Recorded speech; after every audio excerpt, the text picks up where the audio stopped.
Let's take an inside look at the National Shrine of Our Lady of the Snows in Illinois.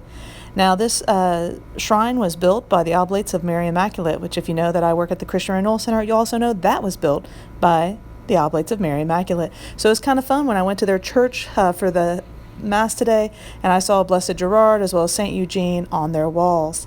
This is their church, and you see the Oblate cross that we also have in Oblate Hall. They have a giant outdoor altar area set for Mass, as well as they have many chapels on site, as well as lots of shrines and places for prayer and private devotion and worship. This is the outdoor Mass setting at nighttime and at daytime. It looks like it can hold quite a few people. They have a beautiful area that you can drive around for the Agony of the Garden. You can drive or walk this. It begins with the Agony of the Garden and then enters into the Stations of the Cross. How they've done their stations is absolutely beautiful. A person could drive, a person could come in a wheelchair or walker as it's paved, or a person could walk this pilgrimage. They have the stations inside the various enclosed cases to protect them from the weather. They also have a speaker there that you can push English or Spanish for a reflection on that station of the cross. Other places we see here at the shrine. They have a fantastic area for Our Lady of Guadalupe. As you come, it shows the rocks and the cactus depicting the Mexican scene and the landscape at the time where Our Lady appeared. It was a rocky hill where nothing grew, and her promise was that she would make the roses appear. And around the rocky area, they have various roses coming out. We go on where they have beautiful mosaics, where we see the mosaics of the joyful mysteries as well as the glorious mysteries. These are literally the size of me, so as you are walking around, you go underneath the area where their outdoor Mass setting is, and you're able to see these absolutely beautiful mosaics.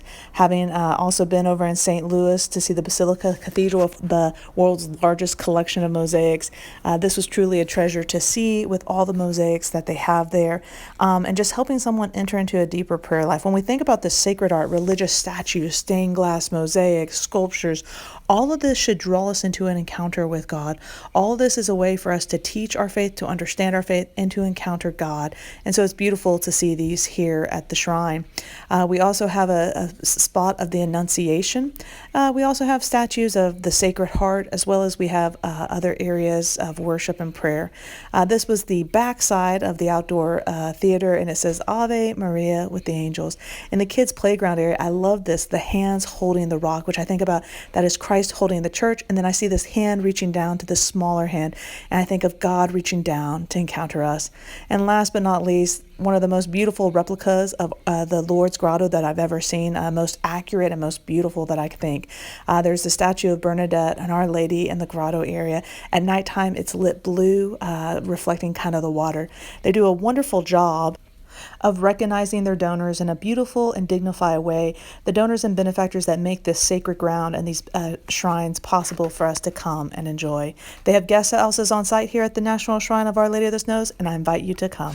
The shrine takes its name, Our Lady of Snows, from the legend that happened in Rome when a Roman couple had Mary appear to them in a dream, telling them to build a church at the site where this snowed in Rome.